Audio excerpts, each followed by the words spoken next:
এয়া আকাশবাণী গুৱাহাটী সন্ধিয়াৰ আঞ্চলিক বাতৰি পঢ়িছো অৰুণিমা গোস্বামীয়ে আৰু মোৰ সৈতে আছে ডলি দেৱী। এতিয়া প্ৰধান বাতৰিসমূহ হ'ল লোকসভা নিৰ্বাচনৰ দ্বিতীয় পৰ্যায়ত আজি 12খন ৰাজ্য আৰু এটা কেন্দ্ৰীয়শাসিত অঞ্চলৰ 88খন আসনৰ বাবে ভোটগ্ৰহণ সুকলমে সম্পন্ন। বিয়লি 5 বজা পৰ্যন্ত 65%ৰো অধিক ভোটদান। অসমৰ 5টা সমষ্টিত আজি দ্বিতীয় পৰ্যায়ৰ ভোটগ্ৰহণ শান্তিপূৰ্ণভাৱে সম্পন্ন। এই পৰ্যন্ত 70%ৰো অধিক ভোটগ্ৰহণ। ৰাজ্যত তৃতীয় পৰ্যায়ৰ লোকসভা নিৰ্বাচনৰ প্ৰচাৰ অভিযান তীব্ৰতৰ। বিজেপিৰ নেতা তথা মুখ্যমন্ত্ৰী ডঃ হিমন্ত বিশ্ব শৰ্মাৰ বঙাইগাঁৱত আৰু কংগ্ৰেছ দলৰ নেতা গৌৰৱ গগৈৰ দুধনৈত প্ৰচাৰ। নিৰ্বাচনী প্ৰচাৰৰ উদ্দেশ্যে কংগ্ৰেছ দলৰ ৰাষ্ট্ৰীয় সভাপতি মল্লিকাৰ্জুন খাৰ্গেৰ কাইলৈ অসম ভ্ৰমণ।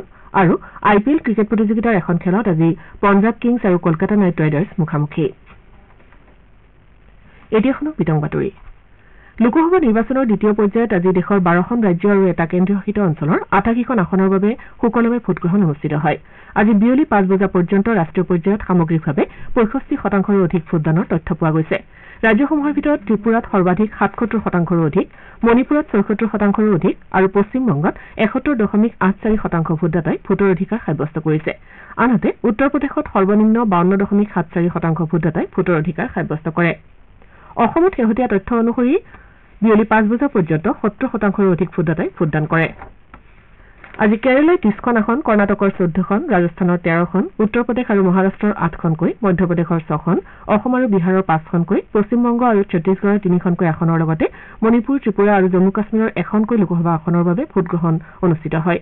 মধ্যপ্ৰদেশৰ বেতুল সংসদীয় সমষ্টিৰ ভোটগ্ৰহণ আজি অনুষ্ঠিত হোৱাৰ কথা আছিল যদিও BSP প্ৰাৰ্থীগৰাকীৰ মৃত্যু ঘটাৰ পৰিপ্ৰেক্ষিতত সমষ্টিটোৰ ভোটগ্ৰহণ তৃতীয় পৰ্যায়তহে অনুষ্ঠিত হ'ব। সৰহসংখ্যক ভোটগ্ৰহণ কেন্দ্ৰতে সন্ধিয়া 6 বজা পৰ্যন্ত ভোটগ্ৰহণ অনুষ্ঠিত হোৱাৰ বিপৰীতে উত্তৰ পূৰ্বাঞ্চলৰ ৰাজ্য তথা বাওঁপন্থী সন্ত্ৰাসবাদ প্ৰভাৱিত অঞ্চলসমূহত বিয়লি 5 বজালৈ ভোটগ্ৰহণ অনুষ্ঠিত হয়। দেশৰ বিভিন্ন প্ৰান্তৰ পৰা আমাৰ সংবাদদাতাসকলে জনোৱা অনুসৰি ভোটগ্ৰহণ কেন্দ্ৰসমূহত পুৱাৰে পৰা ভোটদাতাৰ দীঘলীয়া শাৰী পৰিলক্ষিত হয়। মহিলা তথা যুৱ ভোটদাতাসকলৰ মাজত বিশেষ উৎসাহ দেখা যায়। দেশৰ কেইবাগৰাকীও আগশাৰীৰ নেতা ৰাজনৈতিক ভাগ্য আজি EVMত বন্দী হৈছে। কেৰালাৰ ৱায়নাডৰ পৰা কংগ্ৰেছৰ সাংসদ ৰাহুল গান্ধী, তিৰুৱনন্তপুৰমৰ পৰা শশীথাৰুৰে প্ৰতিদ্বন্দ্বিতা কৰিছে। বাংগালোৰ চাউথৰ পৰা বিজেপিৰ তেজস্বী সূৰ্য, মথুৰাৰ পৰা হেমামালিনী আৰু মিৰাটৰ পৰা অৰুণ গভিলে প্ৰতিদ্বন্দ্বিতা আগবঢ়াইছে। কৰ্ণাটকৰ প্ৰাক্তন মুখ্যমন্ত্ৰী তথা JDSৰ নেতা HD কুমাৰস্বামীয়েও নিৰ্বাচনত প্ৰতিদ্বন্দ্বিতা আগবঢ়াইছে। ইপিনে পশ্চিমবংগৰ বেলুৰঘাট সমষ্টিৰ পৰা তৃণমূল কংগ্ৰেছৰ প্ৰবীণ নেতা তথা মন্ত্ৰী বিপ্লৱ মৈত্ৰই প্ৰতিদ্বন্দ্বিতা কৰিছে। একেটা সমষ্টিৰ পৰা বিজেপিৰ ৰাজ্যিক সভাপতি সুকান্ত মজুমদাৰে প্ৰতিদ্বন্দ্বিতা কৰিছে। লোকসভাৰ অধ্যক্ষ ওম বিৰলাই ৰাজস্থানৰ কোটা সমষ্টিৰ পৰা প্ৰতিদ্বন্দ্বিতা কৰিছে। ৰাজ্যৰ 5টা সমষ্টিত আজি শান্তিপূৰ্ণভাৱে দ্বিতীয় পৰ্যায়ৰ লোকসভা নিৰ্বাচনৰ ভোটগ্ৰহণ সম্পন্ন হয়। অৱশ্যে 5 বজাৰ আগেয়ে ভোটকেন্দ্ৰসমূহত উপস্থিত হোৱা ভোটদাতাসকলক ভোটদানৰ সুবিধা প্ৰদান কৰা হৈছে। বিয়লি 5 বজা পৰ্যন্ত ৰাজ্যখনত 70%ৰো অধিক ভোটদাতাই গণতান্ত্ৰিক অধিকাৰ সাব্যস্ত কৰাৰ তথ্য পোৱা গৈছে। আজি প্ৰতিটো সমষ্টিৰ অন্তৰ্গত ভোটকেন্দ্ৰসমূহত পুৱা 7 বজাৰে পৰা ভোটদাতাৰ দীঘলীয়া শাৰী পৰিলক্ষিত হয়। দৰং, ওদালগুৰি, ডিফু, কৰিমগঞ্জ, শিলচৰ আৰু নগাঁও সমষ্টিত নিয়াৰিকৈ ভোটগ্ৰহণ সম্পন্ন হৈছে বুলি আমাৰ সংবাদদাতাসকলে জানিবলৈ দিছে। দৰং, ওদালগুৰি সমষ্টিত প্ৰায় 73%, ডিফুত প্ৰায় 69%, কৰিমগঞ্জত 71%ৰো অধিক, নগাঁৱত 71.84 আৰু শিলচৰত 65%ৰো অধিক ভোটদাতাই ভোটৰ অধিকাৰ সাব্যস্ত কৰাৰ তথ্য পোৱা গৈছে। দ্বিতীয় পৰ্যায়ৰ নিৰ্বাচনত ৰাজ্যখনত 2গৰাকী মহিলা প্ৰাৰ্থীসহ মুঠ 61গৰাকী প্ৰাৰ্থীয়ে প্ৰতিদ্বন্দ্বিতা আগবঢ়াইছে। ইয়াৰ ভিতৰত কৰিমগঞ্জত সৰ্বাধিক 24গৰাকী, নগাঁৱত 13, দৰং, ওদালগুৰিত 11, শিলচৰত 8 আৰু ডিফুত 5গৰাকী প্ৰাৰ্থীয়ে প্ৰতিদ্বন্দ্বিতা কৰিছে। দৰং, ওদালগুৰি সমষ্টিত NDAৰ প্ৰাৰ্থী তথা সাংসদ দিলীপ শইকীয়া, কংগ্ৰেছৰ মাধৱ ৰাজবংশী আৰু BPFৰ দুৰ্গাদাস বড়োৱে প্ৰতিদ্বন্দ্বিতা কৰিছে। ইপিনে শিলচৰত বিজেপি মিত্ৰজোঁটৰ প্ৰাৰ্থী মন্ত্ৰী পৰিমল শুক্লবৈদ্য, তৃণমূল কংগ্ৰেছৰ ৰাধেশ্যাম বিশ্বাস আৰু কংগ্ৰেছ দলৰ সূৰ্যকান্ত চৰকাৰে প্ৰতিদ্বন্দ্বিতাত অৱতীৰ্ণ হৈছে। কৰিমগঞ্জত বিজেপি মিত্ৰজোঁটৰ কৃপানাথ মাল্লা, কংগ্ৰেছৰ হাফিজ ৰছিদ চৌধুৰী আৰু AIUDFৰ চাহাবুল ইছলাম চৌধুৰীয়ে প্ৰতিদ্বন্দ্বিতা কৰিছে। নগাঁও সমষ্টিত বিজেপি মিত্ৰজোঁটৰ প্ৰাৰ্থী সুৰেশ বৰাৰ বিপৰীতে কংগ্ৰেছ দলৰ প্ৰদ্যুৎ বৰদলৈ আৰু AIUDFৰ আমিনুল ইছলামে প্ৰতিদ্বন্দ্বিতা কৰিছে। অনুসূচিত জনজাতিৰ বাবে সংৰক্ষিত ডিফু সমষ্টিত বিজেপি মিত্ৰজোঁটৰ হৈ অমৰ সিং টিছ, কংগ্ৰেছৰ জয়ৰাম মিংলেং আৰু গণ সুৰক্ষা পাৰ্টীৰ জন বাৰ্নাড চাংমাই প্ৰতিদ্বন্দ্বিতা কৰিছে। শিলচৰ সংসদীয় সমষ্টিৰ বিজেপিৰ প্ৰাৰ্থী পৰিমল শুক্লবৈদ্যই আজি পুৱাৰ ভাগতে সমষ্টিটোৰ ধলাইত ভোটৰ অধিকাৰ সাব্যস্ত কৰে। বৰাক উপত্যকাত ভোটগ্ৰহণ প্ৰক্ৰিয়া সন্দৰ্ভত আমাৰ হাইলাকান্দিৰ সংবাদদাতা নীলোৎপল দেৱে এইদৰে কয়।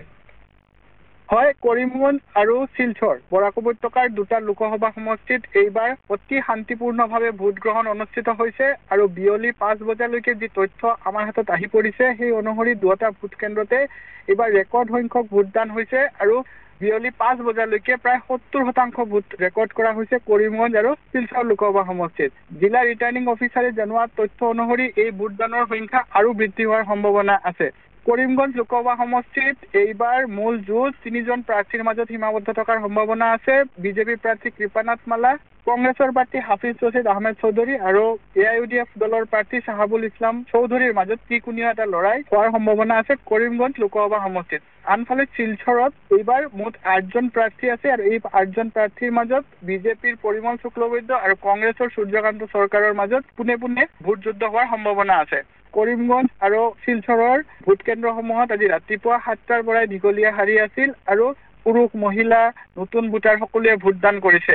নিৰাপত্তা ব্যৱস্থাও আচাৰ আৰু কৰিমগঞ্জ প্ৰশাসনৰ ফালৰ পৰা কটকটীয়া কৰা হৈছিল আৰু অতি ধুনীয়া এক পৰিৱেশত শান্তিপূৰ্ণভাৱে এইবাৰ ভোটগ্ৰহণ অনুষ্ঠিত হৈছে বৰাক উপত্যকাৰ 2টা লোকসভা সমষ্টি কৰিমগঞ্জ আৰু শিলচৰত। নগাঁও লোকসভা সমষ্টিৰ কংগ্ৰেছ দলৰ প্ৰাৰ্থী প্ৰদীপ বৰদলৈয়ে মৰিকলম উচ্চ মাধ্যমিক বিদ্যালয় আৰু বিজেপিৰ প্ৰাৰ্থী সুৰেশ বৰাই উৰিয়াগাঁও বালিকা মজলীয়া বিদ্যালয়ৰ ভোটকেন্দ্ৰত আজি ভোটদান কৰে। কৰিমগঞ্জ লোকসভা সমষ্টিৰ বিজেপিৰ প্ৰাৰ্থী কৃপানাথ মাল্লা আৰু কংগ্ৰেছ দলৰ প্ৰাৰ্থী হাফিজ ৰছিদ চৌধুৰীয়ে দুপৰীয়াৰ ভাগত ভোটদান কৰে। কৰিমগঞ্জ সমষ্টিৰ অন্তৰ্গত কৰিমগঞ্জ নিৰ্বাচনী জিলাৰ ভোটকেন্দ্ৰসমূহত প্ৰায় 73% ভোটদাতাই ভোটৰ অধিকাৰ সাব্যস্ত কৰাৰ তথ্য পোৱা গৈছে। নগাঁও নিৰ্বাচনী জিলাৰ অন্তৰ্গত কেন্দ্ৰসমূহত 71%ৰো অধিক ভোটদাতাই আৰু দৰং ওদালগুৰি সমষ্টিৰ অন্তৰ্গত কামৰূপ জিলাৰ 2টা বিধানসভা সমষ্টিত সামগ্ৰিকভাৱে 78%ৰো অধিক ভোটদান হৈছে। নগাঁও সমষ্টিত আজি ভোটগ্ৰহণ সন্দৰ্ভত এয়া আমাৰ সংবাদদাতা মুনীন্দ্ৰ শইকীয়া। ভাৰতৰ নিৰ্বাচন আয়োগৰ দ্বাৰা পৰিচালিত দ্বিতীয় পৰ্যায়ৰ নিৰ্বাচনৰ 9 নং নগাঁও সংসদীয় সমষ্টিৰ অন্তৰ্গত নগাঁও জিলাৰ 5টা বিধানসভা সমষ্টিত আজি পুৱা 7 বজাৰ পৰা ভোটগ্ৰহণ প্ৰক্ৰিয়া আৰম্ভ হয়। জিলাখনৰ মুঠ 1172টা ভোটকেন্দ্ৰত পুৱাৰ পৰা ভোটাৰসকলে পৰম উৎসাহে শাৰী পাতি থিয় হৈ নিজৰ নিজৰ ভোটাধিকাৰ সাব্যস্ত কৰে।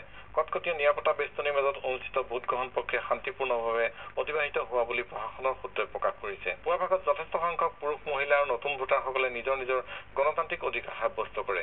নগাঁও বটদ্ৰৱা বিধানসভা সমষ্টিৰ লগতে জিলাখনৰ চামগুৰি বিধানসভা সমষ্টি, ৰূপহীহাট বিধানসভা সমষ্টি, ঢিং বিধানসভা সমষ্টি আৰু ৰহা বিধানসভা সমষ্টিত আজি শুক্ৰবাৰ হোৱাৰ বাবে সংখ্যালঘু অঞ্চলসমূহৰ দুপৰীয়া ভাগত ভোটাৰসকলৰ সংখ্যা কিছু সেৰেঙা হৈছিল যদিও বিয়লি ভাগত অধিক সংখ্যক ভোটাৰ নিজৰ নিজৰ অধিকাৰ সাব্যস্ত কৰা পৰিলক্ষিত হয়। ইপিনে 9 নং নগাঁও সংসদীয় সমষ্টিৰ ভাৰতীয় জাতীয় কংগ্ৰেছ দলৰ প্ৰাৰ্থী প্ৰদ্যুৎ বৰদলৈয়ে নগাঁও চহৰৰ সমীপৱৰ্তী মৰিকলম উচ্চ মাধ্যমিক বিদ্যালয়ৰ ভোটগ্ৰহণ কেন্দ্ৰত ভোটাধিকাৰ সাব্যস্ত কৰে।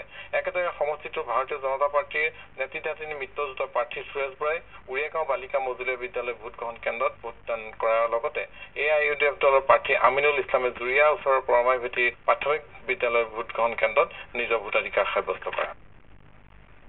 উচ্চতম ন্যায়ালয়ে ভিভিপেট শ্লিপৰ সৈতে ইভিএমৰ জৰিয়তে হোৱা ভোটদানৰ 100% ভোটৰ সত্যাসত্য নিৰূপণৰ বাবে অনুৰোধ জনাই দাখিল কৰা কেইবাখনো আবেদন আজি অগ্ৰাহ্য কৰে।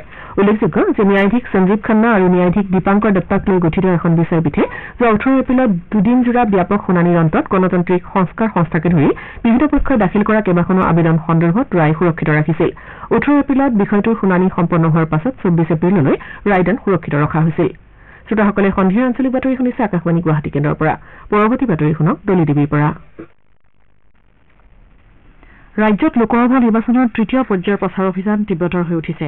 বিজেপিৰ নেতা তথা মুখ্যমন্ত্ৰী ডঃ হিমন্ত বিশ্ব শৰ্মাই আজি পশ্চিম গোৱালপাৰাত গুৱাহাটী সমষ্টিৰ দলীয় প্ৰাৰ্থী বিজুলী কলিতা মেধিৰ হৈ নিৰ্বাচনী প্ৰচাৰ অভিযানত অংশগ্ৰহণ কৰে। ডঃ শৰ্মাই দ্বৈত ইঞ্জিনৰ চৰকাৰৰ বিভিন্ন কল্যাণমূলক আঁচনি সন্দৰ্ভত স্থানীয় জনসাধাৰণৰ সৈতে মত বিনিময় কৰে। তেওঁ কয় যে চৰকাৰে জিলাখনত বান আৰু খহনীয়াৰ সমস্যা প্ৰতিহত কৰাৰ উদ্দেশ্যে বহুমুখী কৌশল গ্ৰহণ কৰিছে। মুখ্যমন্ত্ৰীগৰাকীয়ে চলিত বৰ্ষত ৰাজ্য চৰকাৰে পুনৰ 50,000 নিবনুৱাক সংস্থাপন দিব বুলি প্ৰতিশ্ৰুতি দিয়ে। মুখ্যমন্ত্ৰীগৰাকীয়ে বৰপেটা লোকসভা সমষ্টিত নিৰ্বাচনী প্ৰচাৰ অভিযানত অংশগ্ৰহণ কৰে। ডঃ শৰ্মাই বৰপেটা সমষ্টিৰ বিজেপি মিত্ৰজোঁটৰ প্ৰাৰ্থী ফণীভূষণ চৌধুৰীৰ হৈ অভয়াপুৰীত আয়োজিত নিৰ্বাচনী সভাত প্ৰচাৰ চলায়। অভয়াপুৰীৰ গান্ধী ময়দানত আয়োজিত সভাখনত ডঃ শৰ্মাই ভাষণ প্ৰসংগত কয় যে নৰেন্দ্ৰ মোদীৰ চৰকাৰৰ নেতৃত্বত বড়োলেণ্ড আৰু ডিমা হাছাওকে ধৰি বিভিন্ন স্থানত শান্তি স্থাপন হোৱাৰ লগতে আলফাৰ সৈতে হোৱা চুক্তিৰ জৰিয়তে ৰাজ্যলৈ শান্তি ঘূৰি আহিছে। মুখ্যমন্ত্ৰীগৰাকীয়ে বিজেপি চৰকাৰৰ অধীনত জনসাধাৰণে লাভ কৰা বিভিন্ন সুবিধাসমূহ উনুকিয়াই দি জনসাধাৰণক দলটোক ভোট দিবলৈ আহ্বান জনায়। মুখ্যমন্ত্ৰীগৰাকীয়ে গুৱাহাটী লোকসভা সমষ্টিত আয়োজিত বিজয় সংকল্প যাত্ৰাতো অংশগ্ৰহণ কৰে। কংগ্ৰেছৰ নেতা গৌৰৱ গগৈ আৰু অসম জাতীয় পৰিষদৰ সভাপতি লুৰিণজ্যোতি গগৈয়ে আজি দুধনৈত গুৱাহাটী লোকসভা সমষ্টিৰ কংগ্ৰেছ নেতৃত্বাধীন বিৰোধী ঐক্যমঞ্চৰ মনোনীত প্ৰাৰ্থী মীৰা বৰঠাকুৰ গোস্বামীৰ সমৰ্থনত প্ৰচাৰ চলায়। নিখিল ভাৰত কংগ্ৰেছ সমিতিৰ সভাপতি মল্লিকাৰ্জুন খাৰ্গে কাইলৈ বৰপেটা সমষ্টিৰ দলীয় প্ৰাৰ্থী দীপ বায়নৰ সমৰ্থনত এখন প্ৰচাৰ সভাত অংশ লোৱাৰ বাবে অসমলৈ আহিব বৰপেটা লোকসভা সমষ্টিৰ অন্তৰ্গত ভৱানীপুৰ সৰভোগৰ ফুলগুৰিত আয়োজিত এই নিৰ্বাচনী সভাত দলৰ ৰাষ্ট্ৰীয় সভাপতিগৰাকীয়ে অংশগ্ৰহণ কৰাৰ পূৰ্বে আজি প্ৰদেশ কংগ্ৰেছৰ সভাপতি ভূপেন কুমাৰ বৰাই এখন সংবাদ মেল সম্বোধন কৰে শ্ৰী বৰাই অৰুণাচলত শৰণাৰ্থী হিচাপে থকা চাকমা হাজংসকলক অসমত সংস্থাপন কৰিবলৈ বিচৰা হৈছে বুলি প্ৰকাশিত বাতৰি সন্দৰ্ভত উদ্বেগ প্ৰকাশ কৰে এই সন্দৰ্ভত তেওঁ ৰাজ্যখনৰ মুখ্যমন্ত্ৰীক স্থিতি স্পষ্ট কৰিবলৈ আহ্বান জনায় উল্লেখযোগ্য যে কাইলৈৰ এই সভাত সমিতিৰ সভাপতি ভূপেন কুমাৰ বৰা তথা দলীয় নেতা দেৱব্ৰত শইকীয়া গৌৰৱ গগৈকে ধৰি কেইবাগৰাকীও জ্যেষ্ঠ নেতা উপস্থিত থাকিব আসন্ন তৃতীয় পৰ্যায়ৰ লোকসভা নিৰ্বাচনত কোকৰাঝাৰ লোকসভা সমষ্টিত আদিবাসীসকলৰ সমৰ্থন লাভ কৰাৰ উদ্দেশ্যে আজি জনগোষ্ঠীটোৰ আগশাৰীৰ লোকসকলৰ সৈতে মন্ত্ৰী অশোক সিংহাল বি টি আৰৰ মুৰব্বী প্ৰমোদ বড়োৰ এখন বিশেষ বৈঠক অনুষ্ঠিত হয় চিৰাং জিলাৰ সদৰ কাজল গাঁৱত আদিবাসী জনগোষ্ঠীৰ বুদ্ধিজীৱী আৰু গাঁওবুঢ়াসকলৰ সৈতে দুয়োগৰাকী নেতা এই বৈঠকত মিলিত হয় বৈঠকত আদিবাসীসকলৰ বিভিন্ন সমস্যা সন্দৰ্ভত আলোচনা কৰা হয় নেতা দুয়োগৰাকীয়ে অঞ্চলটোৰ শান্তি সম্প্ৰীতি ৰক্ষা কৰাৰ লগতে উন্নয়ন সুনিশ্চিত কৰাৰ স্বাৰ্থত NDA মিত্ৰজোঁটৰ প্ৰাৰ্থীৰ বিজয় নিশ্চিত কৰিবলৈ জনসাধাৰণলৈ আহ্বান জনায় আকাশবাণী গুৱাহাটী কেন্দ্ৰৰ আঞ্চলিক বাতৰি বিভাগে লোকসভা নিৰ্বাচনৰ ভোটগ্ৰহণৰ পৰিপ্ৰেক্ষিতত আজি সন্ধিয়া 7:20 বিশেষ অনুষ্ঠান প্ৰচাৰ কৰিব অনুষ্ঠানটি আমাৰ YouTube channel air news Guwahati আৰু নিউজ অন এয়াৰ এপতো শুনিবলৈ পোৱা যাব আনহাতে 7 মেৰ দিনৰ 1:20 আৰু সন্ধিয়া 7:20 অনুৰূপ অনুষ্ঠান প্ৰচাৰ কৰা হ'ব ইপিনে নিৰ্বাচনী প্ৰচাৰৰ পৰিপ্ৰেক্ষিতত আজি 7, 13, 20 আৰু 25 মে তথা 1 জুনৰ নিশা 9:25 আঞ্চলিক বাতৰি নিশা 9:10 প্ৰচাৰ কৰা হ'ব লামডিং মণ্ডলৰ অধীনস্থ জাতিংগা লামপুৰ আৰু নিউ হাৰাংগাজাও ৰেল ষ্টেচনৰ মাজত এখন মালবাহী ৰেলগাড়ীৰ ইঞ্জিন ৰেলপথৰ পৰা বাগৰি পৰাৰ পৰিপ্ৰেক্ষিতত উত্তৰ পূব সীমান্ত ৰেলৱেৰ কেইখনমান ৰেলগাড়ীৰ চলাচলৰ ক্ষেত্ৰত সূচীৰ সালসলনি ঘটোৱা হৈছে ইয়াৰ কেইখনমান ৰেলগাড়ীৰ যাত্ৰা বাতিল আৰু আন কেইখনমানৰ যাত্ৰা আংশিকভাৱে বাতিল কৰাৰো সিদ্ধান্ত লোৱা বুলি বিভাগীয় প্ৰেছ বিজ্ঞপ্তিত প্ৰকাশ কৰা হৈছে সেই অনুসৰি আগৰতলা গুৱাহাটী বিশেষ ৰেলগাড়ীৰ কালি যাত্ৰাৰ লগতে গুৱাহাটী হিলছৰ এক্সপ্ৰেছ আৰু গুৱাহাটী আগৰতলা বিশেষ ৰেলগাড়ীখনৰ আজি যাত্ৰা শিয়ালদহ আগৰতলা কাঞ্চনজংঘা এক্সপ্ৰেছৰ কাইলৈৰ LTT আগৰতলা এক্সপ্ৰেছৰ 28 এপ্ৰিলৰ আৰু ফিৰোজপুৰ আগৰতলা এক্সপ্ৰেছ ৰেলগাড়ীখনৰ অহা 29 এপ্ৰিলৰ নিৰ্ধাৰিত যাত্ৰা বাতিল কৰা হৈছে আনহাতে Humsafar express Rangiya Silchar express Silchar Guwahati express Dullabcherra Guwahati express Agartala Firozpur express Agartala Sealdah Kanchenjunga express Agartala LTT express ৰেলগাড়ীকেইখনৰ যাত্ৰাপথ সীমিত কৰাৰ ব্যৱস্থা গ্ৰহণ কৰা হৈছে একেদৰে আজিৰ দিনটোৰ বাবে নিৰ্ধাৰিত 3খন ৰেলগাড়ীৰ যাত্ৰাৰ সময় পুনৰ নিৰ্ধাৰণ কৰা হৈছে সেই অনুসৰি শিলচৰ ত্ৰিবান্দ্ৰম এক্সপ্ৰেছ ৰেলগাড়ীখনে পুৱা 6 বজাত যাত্ৰা আৰম্ভ কৰাৰ বিপৰীতে আগৰতলা সেকেন্দ্ৰাবাদ বিশেষ ৰেলগাড়ীখনৰ যাত্ৰা বিয়লি 3 বজাত আৰু শিলচৰ গুৱাহাটী এক্সপ্ৰেছ ৰেলগাড়ীখনৰ যাত্ৰা পুৱা 10 বজাত আৰম্ভ হ'ব বুলি বিজ্ঞপ্তিখনত প্ৰকাশ পাইছে যোৰহাটৰ বৰ্ষাৰণ্য গৱেষণা প্ৰতিষ্ঠানত হাচিগছৰ খেতি কৃত্ৰিম ভেঁকুৰ সংস্থাপনৰ কৌশল সন্দৰ্ভত আয়োজিত এখন প্ৰশিক্ষণ কৰ্মশালাৰ আজি সফল সামৰণি পৰে তিনিদিনীয়া কাৰ্যসূচীৰে আয়োজিত এই কৰ্মশালাত 13গৰাকী প্ৰশিক্ষাৰ্থীয়ে অংশগ্ৰহণ কৰে কৰ্মশালাত হাচিগছৰ গুৰুত্ব পুলি বাগান প্ৰস্তুতকৰণ হাচিগছৰ বাৰী গঢ়ি তোলাকে ধৰি বিভিন্ন দিশ সামৰি লোৱা হয় তদুপৰি কৃত্ৰিমভাৱে হাচিগছত ভেঁকুৰ সংস্থাপন কৰি তেল প্ৰস্তুত কৰা হাচিগছৰ লগত জড়িত আইন সংক্ৰান্তীয় বিষয়সমূহৰ লগতে হাচিগছৰ পৰা উৎপাদিত সামগ্ৰীৰ ৰপ্তানি বৃদ্ধি কৰাকে ধৰি কেইবাটাও বিষয় সামৰি প্ৰশিক্ষাৰ্থীসকলক প্ৰশিক্ষণ দিয়া হয় অনুষ্ঠানত কেইবাগৰাকীও জ্যেষ্ঠ বিজ্ঞানীয়ে অংশগ্ৰহণ কৰে IPL ক্ৰিকেট প্ৰতিযোগিতাত আজি কলকাতাৰ ইডেন গাৰ্ডেন্সত হ'বলগীয়া এখন খেলত পাঞ্জাব কিংছ কলকাতা নাইট ৰাইডাৰ্ছৰ বিৰুদ্ধে অৱতীৰ্ণ হ'ব খেলখন সন্ধিয়া 7:30 বজাত আৰম্ভ হ'ব শেষত প্ৰধান বাতৰিসমূহ আকৌ পঢ়ি দিছো লোকসভা নিৰ্বাচনৰ দ্বিতীয় পৰ্যায়ত আজি 12খন ৰাজ্য আৰু এটা কেন্দ্ৰীয় শাসিত অঞ্চলৰ 88খন আসনৰ বাবে ভোটগ্ৰহণ সুকলমে সম্পন্ন বিয়লি 5 বজা পৰ্যন্ত 65% অধিক ভোটদান অসমৰ 5টা সমষ্টিত আজি দ্বিতীয় পৰ্যায়ৰ ভোটগ্ৰহণ শান্তিপূৰ্ণভাৱে সম্পন্ন এই পৰ্যন্ত 70% অধিক ভোটগ্ৰহণ ৰাজ্যত তৃতীয় পৰ্যায়ৰ লোকসভা নিৰ্বাচনৰ প্ৰচাৰ অভিযান তীব্ৰতৰ বিজেপিৰ নেতা তথা মুখ্যমন্ত্ৰী ডক্টৰ হিমন্ত বিশ্ব শৰ্মাৰ গোৱালপাৰা আৰু বঙাইগাঁও তথা কংগ্ৰেছ দলৰ নেতা গৌৰৱ গগৈৰ দুধনৈত প্ৰচাৰ নিৰ্বাচনী প্ৰচাৰৰ উদ্দেশ্যে কংগ্ৰেছ দলৰ ৰাষ্ট্ৰীয় সভাপতি মল্লিকাৰ্জুন খাৰ্গে কাইলৈ অসম ভ্ৰমণ আৰু IPL ক্ৰিকেট প্ৰতিযোগিতাৰ এখন খেলত পাঞ্জাব কিংছ আৰু কলকাতা নাইট ৰাইডাৰ্ছ মুখামুখি আমাৰ এতিয়াৰ বাতৰি ইমানতে অন্ত পৰিল